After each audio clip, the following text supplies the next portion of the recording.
There's a certain kind of silence in the far north that doesn't just swallow sound, it swallows technology.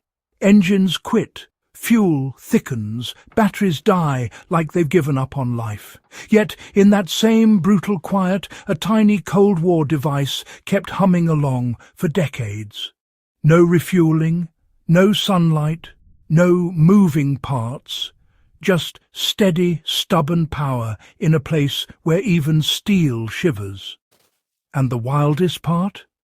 Most people today have never even heard of it. Let's dive straight in, fellow history hawks.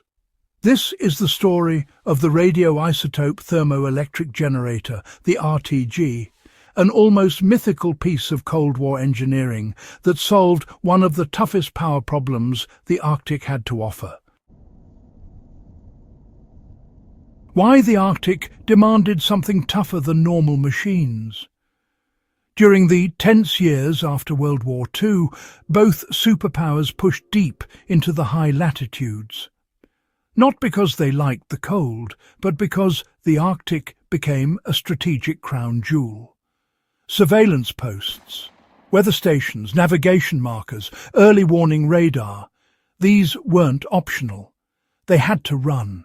They had to stay online through storms, months of darkness, -50 temperatures, and isolation that made supply runs dangerous. But traditional tech simply couldn't survive up there. Diesel gets sluggish and unusable in extreme cold.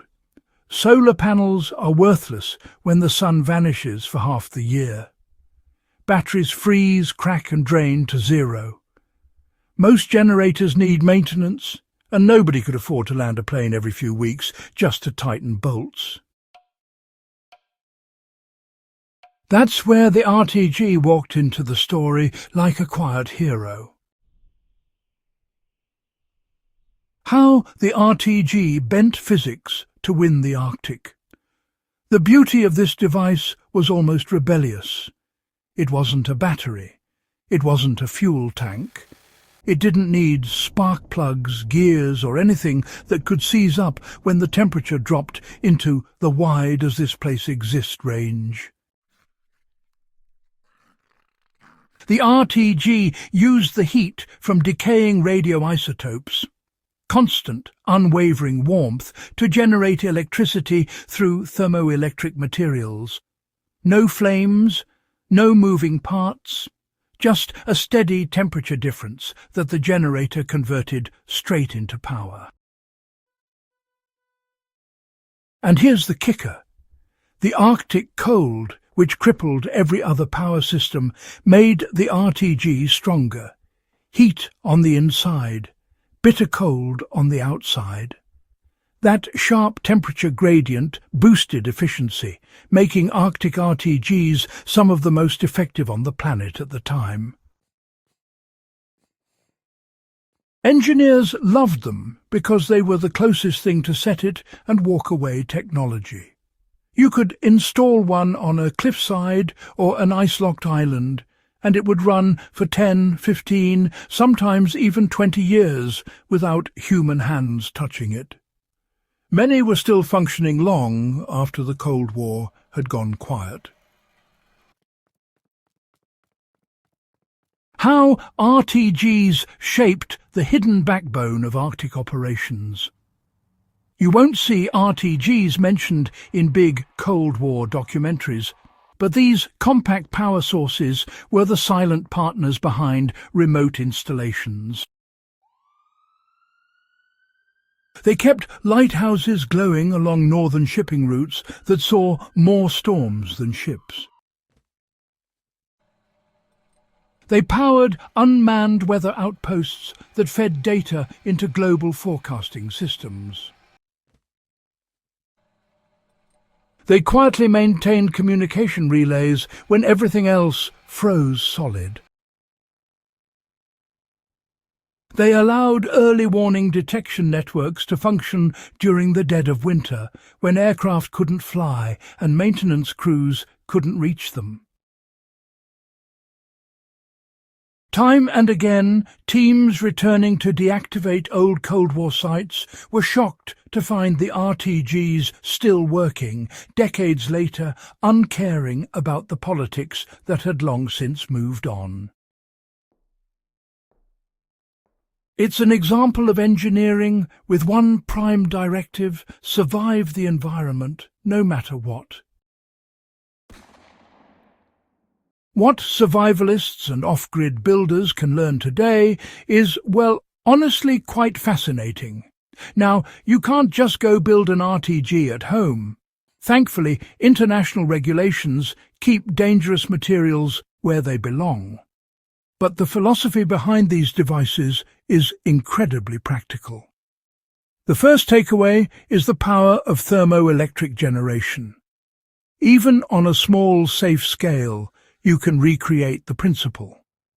A modern thermoelectric generator plate mounted on the side of a wood stove can produce enough electricity to charge essential devices or run low-power lighting. No belts, no fuel mixes, no moving pieces waiting to fail.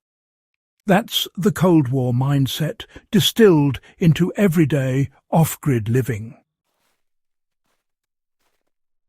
Another modern application is the emphasis on rugged, sealed, weatherproof design.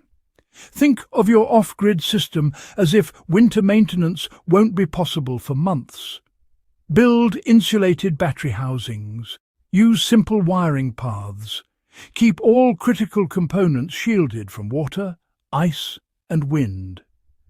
The RTG's endurance came not from flashy engineering, but from durable simplicity. And there's a strategic angle too. The Arctic RTGs show how nations maintained vital infrastructure over decades with minimal human presence. If you're planning long-term homestead systems, remote research setups, or wilderness cabins, the key lesson is to prioritize resilience over elegance, reliability over efficiency, strength over convenience. You know, there's a really good reason why historians should care about this often overlooked chapter of the Cold War. RTGs, or radioisotope thermoelectric generators, actually reveal a hidden layer of Cold War strategy that, well, rarely gets any spotlight at all. I mean, everyone always talks about missile silos, spy planes, nuclear arsenals, but honestly, the backbone of Arctic operations depended on these small, unglamorous generators that quietly kept stations alive. They made those vast surveillance networks possible. They kept navigational aids running too. And perhaps most importantly, they allowed both superpowers to claim a presence in regions where, frankly, the environment was more hostile than the enemy itself.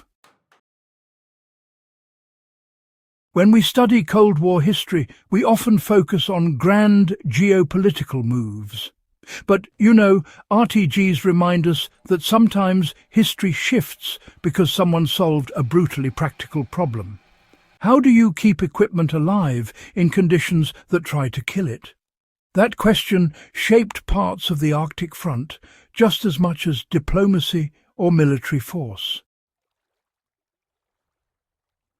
The lingering lesson the Arctic still teaches us. Strip away the assumptions of modern energy abundance, and you're left facing the same question Cold War engineers tackled: what do you do when the environment tolerates no weakness? The RTG was one answer, a quiet, unassuming device that refused to quit. It didn't win battles or headline treaties, but it kept the lights on where no other machine dared to go. For historians, survivalists, and anyone obsessed with extreme environment engineering, that's a lesson worth revisiting. If you want more deep dives into forgotten Cold War technology and the hidden inventions that shaped our world, Subscribe to HistoryHQ and share this with someone who loves the shadows of history as much as you do. There are more stories waiting just under the ice.